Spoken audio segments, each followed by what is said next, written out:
불편한 편의점입니다. 베스트셀러죠. 김호연 씨가 쓴 책이고요. 쉬운 문장이고 일상에 가까운 적당한 감동이 있는 2021년 4월에 출간된 이후로 베스트셀러 목록 상위권에 늘 위치하는 이유가 있습니다. Always 편의점은 불편합니다. 너무나 인간적이어서. 알코올성 치매를 앓고 있는 40대의 서울 노숙자가 편의점 사장에 의해 편의점 야간 알바를 합니다. 그가 보여준 인간미는 시간이 지나면서 자신의 과거와 함께 서서히 드러납니다. 결국 작은 감동을 안기며 코로나 시국, 초기 시국의 대구 현장으로 갑니다. 죽으려고 했던 다리를 건너며. 삶은 관계이고 관계는 소통이다. 행복은 내 옆의 사람과 나누는 데 있다. 염영숙 여사는 70세인 정년 퇴직한 교사이고 청파에 편의점을 하나 운영합니다. 장사가 잘 안 되는 편의점은 3명의 알바 비용만 나오면 운영을 지속할 생각입니다. 먹고 사는 문제는 연금이면 되는 까닭이죠. 기차 안에서 지갑과 통장 등이 담긴 파우치를 잃어버린 사실을 안 염 여사는 다행히 죽은 사람이 휴대폰으로 알려주어 서울역에서 그와 만납니다. 죽은 사람은 노숙자. 다른 노숙자 2명이 파우치를 빼앗으려 하자 몸싸움이 벌어지고 파우치를 소유한 노숙자는 코피를 흘리면서도 파우치를 빼앗기지 않습니다. 주민번호까지 확인한 후에야 돌려주는 노숙자에게 염 여사는 4만 원을 건네지만 그는 받지 않습니다. 청파동 숙대반향 삼거리 모퉁이의 편의점으로 염 이사는 그 사내를 데려갑니다. 오후 알바인 시현에게 사내가 오면 언제든 도시락을 주라고 염 여사는 부탁합니다. 매일 제 시간이면 도시락을 먹고 가는 사내. 저녁 8시쯤 와서 꼭 폐기된 도시락만 먹습니다. 염 여사에게는 동부 이촌동에서 사는 잘난 딸과 떠돌이 못난 아들이 하나씩 있습니다. 준 사기꾼 같은 아들은 이혼은 물론 재산까지 털어먹었고 이제는 편의점을 팔고 자기 사업에 투자하라고까지 염 여사에게 생떼를 씁니다. 오전 알바를 하는 오 여사는 동네의 20년 친구로 같은 교회에 다니며 염 여사를 친언니처럼 따르는 50대입니다. 1년 동안 일하고 있는 오후 시간의 시연은 딸이나 조카 같은 취준생으로 1호과를 졸업한 27살입니다.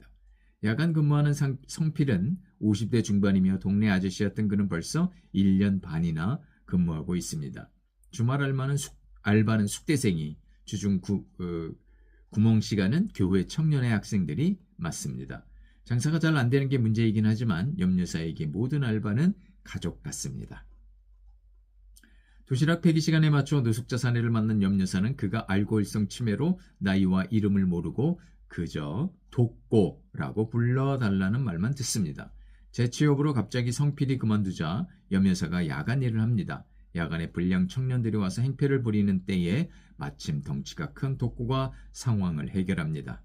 염 여사는 술을 끊고 편의점 야간 일을 제안하니 독고씨가 받아들입니다. 시연에게 중의 진상인 40대 아저씨, 반말에 돈을 던지고 잔소리를 늘어놓으며 금연구역에서 담배를 피우고 꽁초를 아무데나 버립니다. 머리를 단정하게 하고 수염을 깎고 옷까지 차려입은 독고씨가 등장하여 진상의 길을 꺾어버립니다. 독고씨는 그야말로 황골 탈퇴한 상태죠. 말을 더듬는 것만 빼면 말이죠. 염 여사가 가불까지 해준 덕에 독고씨는 동자동 쪽방의 거처를 정합니다. 시연의 편의점 일 가르침에 감탄한 독고씨는 시연에게 유튜브를 해보라고 권하자 시연은 Always 편의점 포스 배우기라는 내용으로 유튜브에 올리기 시작합니다. 오전 알바인 오 여사는 독고씨를 눈의 가시처럼 여깁니다. 시연은 유튜브 덕분에 Always 편의점 전담을 제안받습니다. 점장이라면 집 근처에서 아는 사람이 보더라도 상관없는 시연입니다. 염 여사에게 사직 뜻을 전하고 염 여사는 아쉬워하지만 허락합니다. 오 여사에게는 집 나간 남편의 게임 중독에 빠진 30살 아들이 하나 있습니다.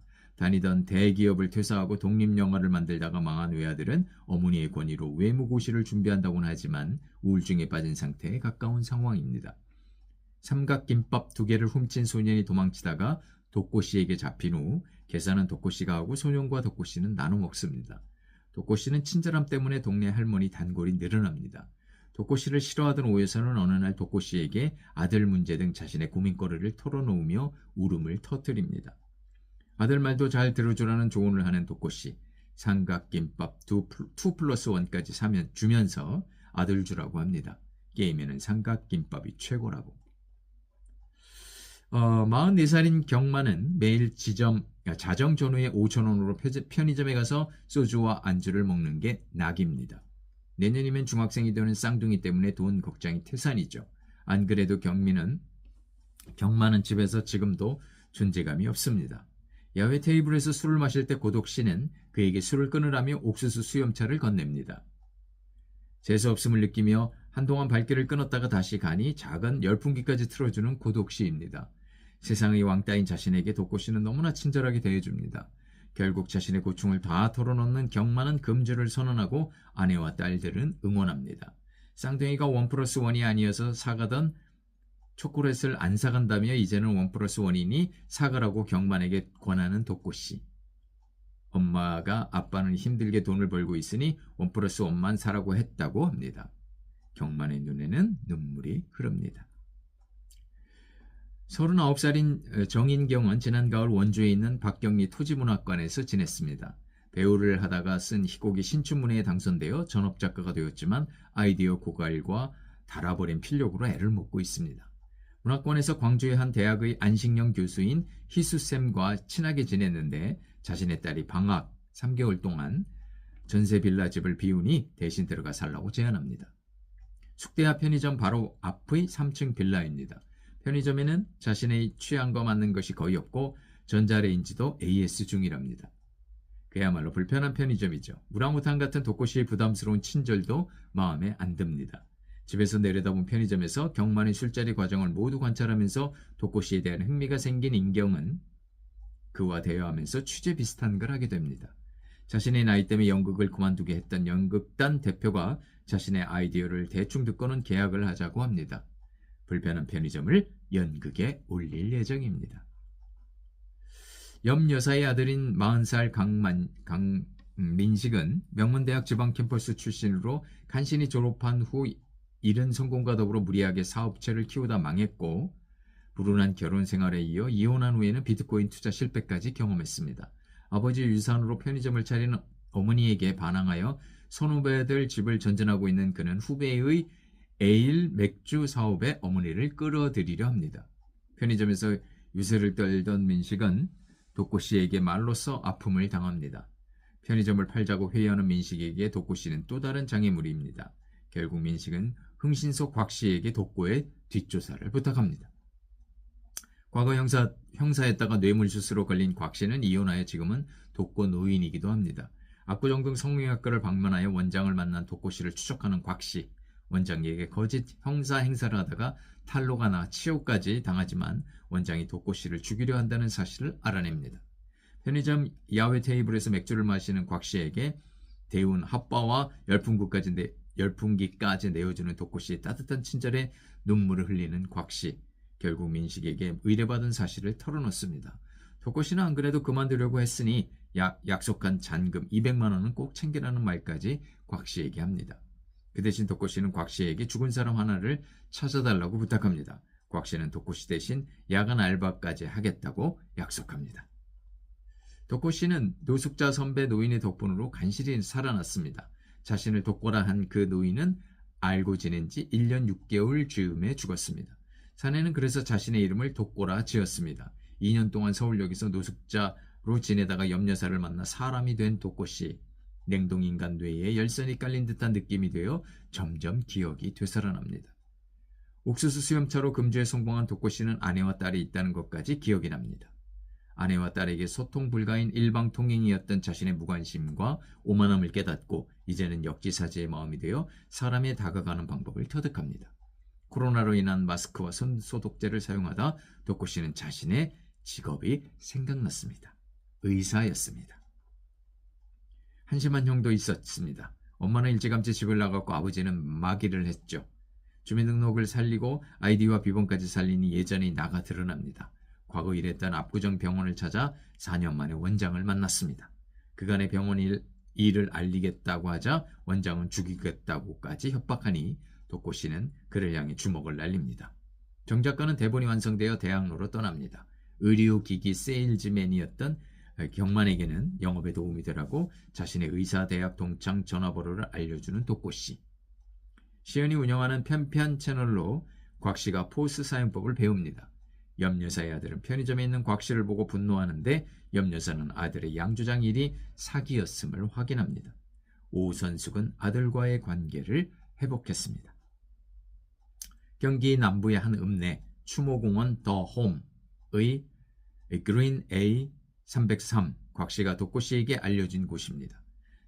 치과 쪽 최 고스트 닥터에게 수술을 받다가 사망한 독고씨의 환자의 유해가 있습니다.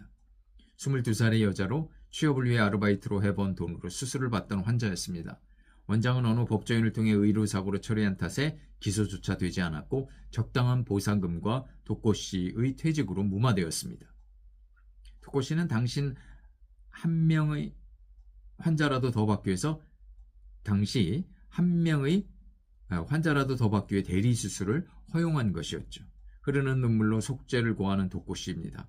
독고씨는 의료사고를 아내에게 털어놓은 후 아내와 딸은 되레 큰소리치고 치는 독고씨를 영영 떠나버립니다. 원장에게 화풀이해보지만 원장 역시 독고씨에게 욕을 하는 등 상황은 꼬여만 가고 독고씨는 결국 술 중독에 죽어가고 있었죠. 대구에 있다는 아내와 딸을 찾으러 서울역에 갔다가 독고씨는 쓰러져 노숙자가 되었습니다. 대구로 코로나 봉사를 떠나는 독고씨를 염여사가 배웅합니다. 여사의 손에는 독고씨에게 줄 산이즈 및 도시락과 옥수수 수염차가 들어있습니다. 들려있습니다. 의료사고를 저질러도 의사 면허는 불사조 면허인 덕에 독고씨는 아직 의사입니다. 독고씨의 대구 행에는 아내와 딸을 찾아 사죄하려는 목적도 있습니다. 기차에 오른 독고씨의 뺨에는 눈물이 흐릅니다. 강에 몸을 던져 죽으려 했던 다리를 기차를 건너는 독고씨입니다. 죽어야 될 놈 살려주셨어요. 살아보겠습니다. 불편한 편의점, 김호연 씨 나무 옆 의자에 나온 출판사에서 나온 책이고요. 참 여러 가지 사는 이야기가 있습니다. 불편하지만 그 안에는 정말 사람 사는 이야기, 다양한 계층의 또 불우한 사람들의 그런 이야기가 사연이 있었습니다. 너무나 재미있게 읽었고요. 이제 곧 또 다음에는 불편한 편의점 2로 찾아오겠습니다.